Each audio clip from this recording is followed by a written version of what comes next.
10 বছর আগে আমি আমার বেডরুমেতে বসেছিলাম আর আমি আমার ইতিহাস পরীক্ষার প্রস্তুতি নিচ্ছিলাম। তখন ভাবলাম ফোনটা একটু বের করি আর ভিডিও রেকর্ড করি, যেটা ভবিষ্যতে আমি পাবলিক করব। এটা জানতে আমার ভবিষ্যৎ জীবন কেমন হবে, আমার চ্যানেল কেমন হবে। আর 10টা বছর অপেক্ষা করার পরে হাই মি ইন 10 ইয়ার্স অবশেষে পাবলিক হচ্ছে। আর আমি ওই ভিডিওটারই রিয়াকশন দেব যেটা এখন তোমরা দেখতে চলেছো। তাই চলো শুরু করি। হাই, আমি 10 বছর পর হাই, আমি ভেবেছি এই ভিডিওটা আমি আপলোড করব Wow. এখন থেকে 10 বছর পরে। আর তাই আপনারা এই ভিডিওটা দেখতে পাবেন 2025-এ। ও মাই আর গড। এখন 2015 সাল। ও এটা তো দারুণ। দেখো আমি কিরকম দেখতে ছিলাম তখন, পার্থক্যটা দেখো একবার। আমার তখন কোনো দাড়ি ছিল না, কোনো গোঁফ ছিল না। যদি আমি মরে যাই তো কি হবে? ও, তাহলে তো এটা বড়ই অদ্ভুত লাগবে। সৌভাগ্যবশত আমি মরিনি। খুবই ভেবেই তো আমার টয়লেট পেয়ে যাচ্ছে।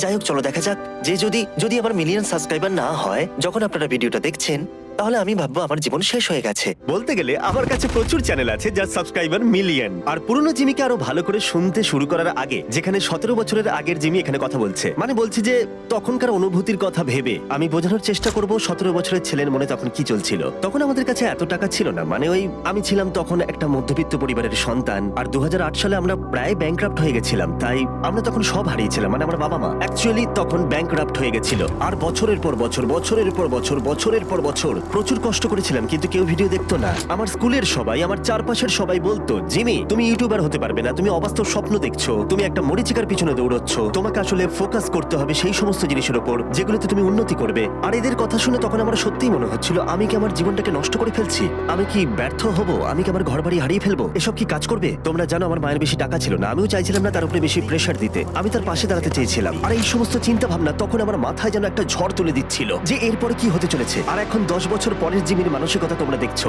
যাই হোক, চলো এই ভিডিওটা এখন দেখা যাক। কিন্তু যখন আপনারা দেখবেন আমার হাই স্কুল শেষ হয়ে যাবে, আমি হাই স্কুল পাশ করেছি, কলেজ শুরু হবে। টেকনিক্যালি আমি কলেজে গেছিলাম কিন্তু 2 সপ্তাহের জন্য। তারপর বোর লাগছিল খুব, আমি আর যাইনি। ওটা একটা কমিউনিটি কলেজ ছিল, নর্মাল কলেজে অ্যাপ্লাই করতে পারিনি। আর ইউটিউবটাকে একটা জবের মতো করব আশা করছি। হয়তো আমি শুধু ভাবছি তখনকার জিমি শুধু এটাই ভাবতো যে ইউটিউব তার কাছে একটা শুধু জব হয়ে উঠুক। আর এখন আমি অনেক পরিবারের পাশে দাঁড়াতে পারি, আমার প্রচুর ফুল টাইম এমপ্লয়ি আছে, আমাদের মেন চ্যানেলের ভিডিওর দ্বারা আমরা প্রচুর মানুষের সাহায্য করতে পারি। এটা শুনলে এখন হাসি পাবে যে 10 বছর আগে আমি, যেটা হয়তো খুব বেশি সময় নয়, আমি তখন শুধুমাত্র নিজের ভবিষ্যতের কথাই ভাবতাম। হ্যাঁ, এখন অবধি ইউটিউব আমার ভালোই লাগছে, আশা করি ভবিষ্যতেও আমার ভালোই লাগবে। আমার মনে হয় না আমি কোনোদিন ইউটিউব ছাড়তে পারবো। বলতে গেলে ইউটিউব এখন আমার শিরায় শিরায় মিশে গেছে। আমি কন্টেন্ট বানাতে ভালোবাসি, আমি গল্প বলতে ভালোবাসি, মানুষের হাসি দেখতে ভালো লাগে, ওদের খুশি দেখে আনন্দ পাই, কারোর জীবন বদলাতে পারলে ভালো লাগে, এগুলো আমার ভালোবাসা। আমি জানি না যদি অনেক সাবস্ক্রাইবার হয়ে যায় তাহলে তো দারুণ ব্যাপার হবে। আমি কথা দিচ্ছি যদি কেউ অতীতে ফিরে যায় আর এই 17 বছরের জিমিকে গিয়ে বলে যে আমার এখন 440 মিলিয়ন সাবস্ক্রাইবার, ও বিশ্বাসই করবে না। ও হয়তো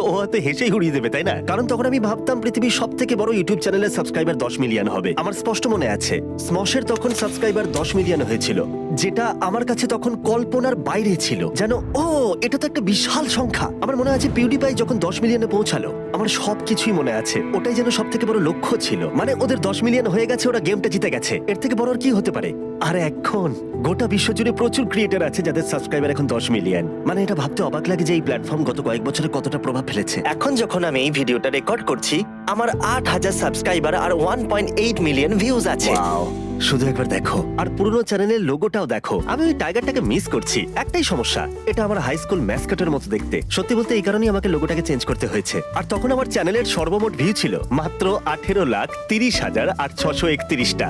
শুনলে হয়তো মজা লাগবে যে এখন আপলোড করার পরে আমার মেন চ্যানেলের ভিডিওতে এটা 6 মিনিটে কমপ্লিট হয়ে যায়। আর সম্ভবত এটা না বললেও হয়, কিন্তু আমি লুকাতে চাই না, আমার জীবনে এখন স্বপ্ন আর বাস্তব দুটো এক হয়ে গেছে। আর এই সব কিছুই শুধুমাত্র তোমাদের জন্য হয়েছে, তাই আমি সত্যি অনেকটা কৃতজ্ঞ। ওই 17 বছরের ছেলেটা যদি এখন তোমাদের সাথে কথা বলতে পারতো, যারা প্রতিনিয়ত আমার ভিডিও দেখে, যারা আজকের আমিকে তৈরি করে দিয়েছে, ও হয়তো সত্যি আনন্দে কেঁদে ফেলতো আর চিরকৃতজ্ঞ থাকতো। আর অবশ্যই ওই 17 বছরের ছেলেটা তো আমি। আর তোমরা হয়তো দেখেছো যে আমি অনুভূতি ঠিক মতো প্রকাশ করতে পারি না, এটা আমার একটা স্বাভাবিক বৈশিষ্ট্য, কিন্তু আমি স্পষ্টভাবে জানাতে চাই আমি তোমাদের কাছে চিরকৃতজ্ঞ থাকবো। কিন্তু আমি এখানেই থেমে থাকবো না, আমি আমার সর্বশক্তি কাজে লাগিয়ে মিস্টার বিস্ট চ্যানেলের প্রত্যেকটা ভিডিওকে আরো বেশি ভালো করে তুলবো। তাই যখন আপনারা এই ভিডিওটা দেখবেন তখন কম্পেয়ার করে দেখবেন যে এখন আমার নম্বর কত। আশা করবো এখন 1 মিলিয়ন সাবস্ক্রাইবার হয়ে গেছে। তোমার কাছে মিলিয়নের বেশি সাবস্ক্রাইবার আছে? প্লিজ, আমি হাতটা দিয়ে কি করছিলাম, হাতটা নিয়ে। মিলিয়ন সাবস্ক্রাইবার হয়ে যাক। আমাকে হয়তো হয়তো কি বলতে হবে ভেবে নেওয়া উচিত ছিল, কিন্তু হ্যাঁ আশা করবো 1 মিলিয়ন হয়ে গেছে তোমরা হয়তো। হয়তো ভাববে যে তখন আমি এত আস্তে কথা কেন বলছিলাম, কারণ তখন আমার মা ঠিক নিচেই ছিল। আর যদি জানতে পারতো আমি তখন ভিডিও করছি পড়াশোনা করার বদলে, তাহলে আমার অবস্থা খারাপ করে দিত। তোমরা হয়তো দেখেছো কিছু কাট রয়েছে, তার কারণ হচ্ছে মা মাঝে মাঝে আসছিল আর দেখছিল পড়ছি কিনা, আর তখন আমি ভিডিও বন্ধ করে দিয়ে পড়ার নাটক করছিলাম। আপনারা কি জানেন যে হিস্ট্রি টেস্টের জন্য আমার এখন পড়া উচিত? আর হিস্ট্রি টেস্ট আমি ভাবছি যে এখন থেকে 10 বছর পরে আপনাদের এটা মনে থাকবে কিনা যে আগামীকালের হিস্ট্রি টেস্টে আমি কত গ্রেড পাবো, যেটা নিয়ে আমি একদমই পড়ছি না, কারণ আমি এই ভিডিওটা বানাচ্ছি। যদি আপনারা আমার হিস্ট্রি টেস্টের গ্রেড মনে আছে আমার। রাখেন তাহলে দারুণ হবে। আমার মনে আছে ওই টেস্টে আমার রেজাল্ট কি হয়েছিল, কারণ আই মিন 1 ইয়ার। কারণ ওই ভিডিওতে গিয়ে আমি একটা কমেন্ট করেছিলাম, তখন হয়তো আমি বিয়ে করে নিয়েছি আর তুমি এখনো বিবাহিত নও, কিন্তু এঙ্গেজমেন্ট হয়ে গেছে, তাড়াতাড়ি বিয়েও হয়ে যাবে আমার সুন্দরী প্রিয় তোমার সাথে। থিয়া ও সত্যি খুব সুন্দরী। যাই হোক, এই প্রেডিকশনটা তুমি একদম ঠিকই গেস করেছিলে। ও, আর যদি তোমরা দেখো আমার বিয়ে হয়নি, আমার মিলিয়ন সাবস্ক্রাইবার হয়নি, এই সব কিছুই হয়নি, তাহলে আমাকে লুজার ভেবো। আমি এমন অনেক কিছুই করেছি যাতে তোমাদের আমাকে লুজার বলে মনে হতে পারে। আশা করি আমি এখনো ইউটিউব করছি, আর আমি যদি ইউটিউব ছেড়ে দিত, সবাই এটা বুঝতে পারবে না, কারণ আমি আমার ভিডিওতে এখন প্রচুর মিলিয়ন ডলার খরচা করে থাকি। কিন্তু যখন আমি শুরু করেছিলাম তখন আমি সত্যি কিছু অ্যাফোর্ড করতে পারতাম না। ভিডিওটার কোয়ালিটি দেখো, কারণ একটা ক্যামেরাও অ্যাফোর্ড করতে পারতাম না। আর ভাবতেই অবাক লাগছে যে এখন দেখো পরিবর্তনটা ভিডিওতে নয়, আমার জীবনেও প্রভাব ফেলেছে। আচ্ছা তোমাদের এখন দেখিয়ে রাখি আজকের তারিখ আর সময়টা ঠিক কি। আজকের ডেট হলো, ও ডেটটা তো একদম দেখাই গেল না। Thank you. আশা করি তোমরা দেখতে পাচ্ছ। না, দেখতে পাচ্ছি না। আশা করি আমি এখন ইউটিউব করছি। হাই, ও Oh আমার my চুল God, এলোমেলো এটা হয়ে দারুণ গেছে। ছিল। ঠিক আছে, Oh. যাই হোক, কিছু যায় আসে না। ভবিষ্যতের আমি কি বলছি, আশা করি এই- আজকে ভালো দিন কাটবে। হ্যাঁ, তাই- খুব ভালো দিন কেটেছে। আশা করি এটা মিলিয়ন হয়ে যাবে যখন এটা আপলোড হবে। তোমার তার থেকেও বেশি সাবস্ক্রাইবার আছে, তুমি লক্ষ্যে পৌঁছে গেছো।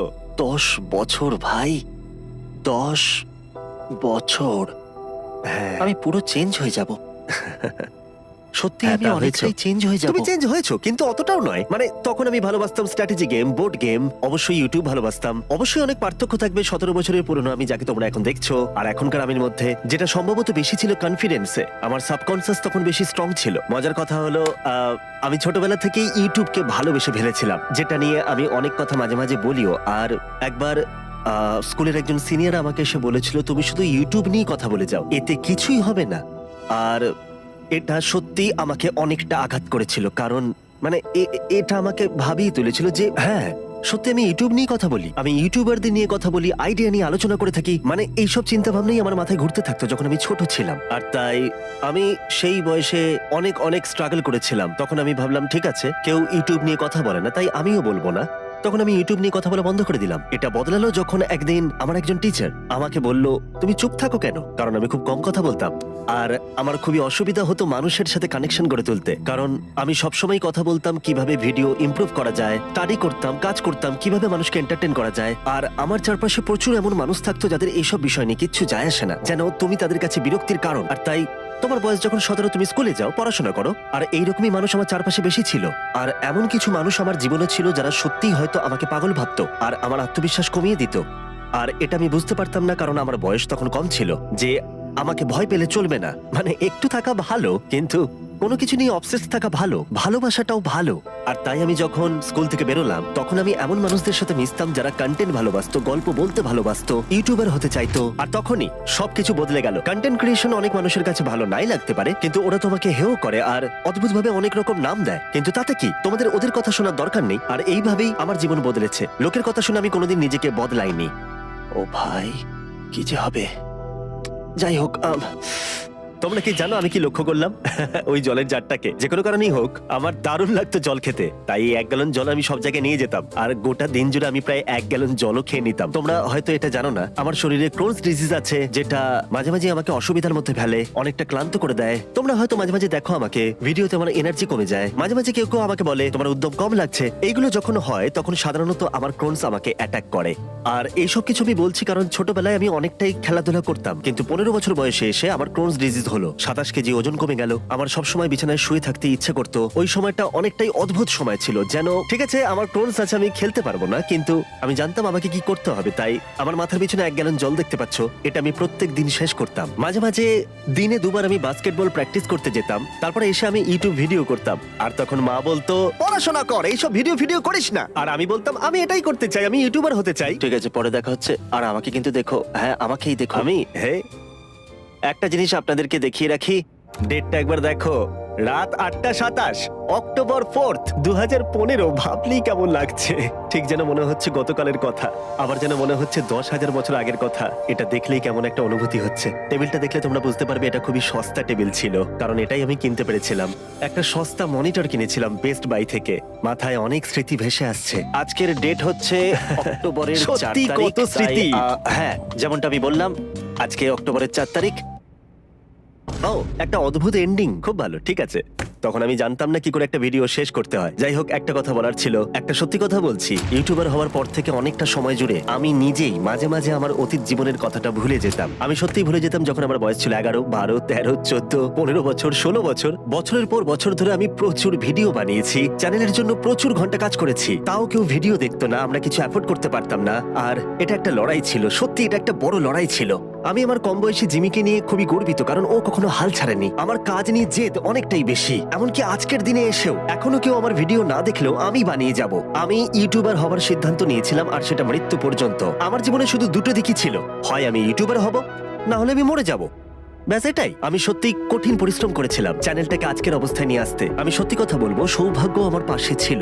আর সব থেকে সৌভাগ্যের জিনিস যেটা আমি পেয়েছি সেটা হলো আমি অনেকটাই কম বয়সে এসে জীবনের লক্ষ্য খুঁজে পেয়েছিলাম। এটাই আমার জীবনের ঘটে যাওয়া সব থেকে সৌভাগ্যের জিনিস ছিল। সত্যি আমি লাকি। সেই জন্য আমি তোমাদের বলে রাখি যে এটা সত্যি কথা, স্বপ্ন পূরণের জন্য অনুকূল পরিস্থিতি সবার হাতে সমানভাবে থাকে না। তোমাকে হয়তো ফ্যামিলির জন্য উপার্জন করতে হয়, নিজেকে ঠিক রাখতে হয়, কিন্তু এই সমস্ত কাজের বাইরে যদি তোমার হাতে কোনো সময় থেকে থাকে, তাহলে নিজের ভালোবাসার কাজকেও সময় দাও। কারণ যখন তুমি ভালোবেসে কাজ করবে, সেটা তোমাকে সফলতা দেবেই। এটা দারুণ। তাই আমি জীবনের কাছে কৃতজ্ঞ। আমি তোমাদের কাছেও কৃতজ্ঞ, কারণ তোমরা আমাকে এই জায়গায় এনেছো। আমি আমার কাজকে অনেকটাই ভালোবাসি, ভালোবাসি, ভালোবাসি, সত্যি খুব ভালোবাসি। আর তাই thank you, thank you, thank you, thank you, thank you guys. আশা করবো ভালো লেগেছে। এরকম রিয়াক্ট ভিডিও আর চাও কিনা জানিও।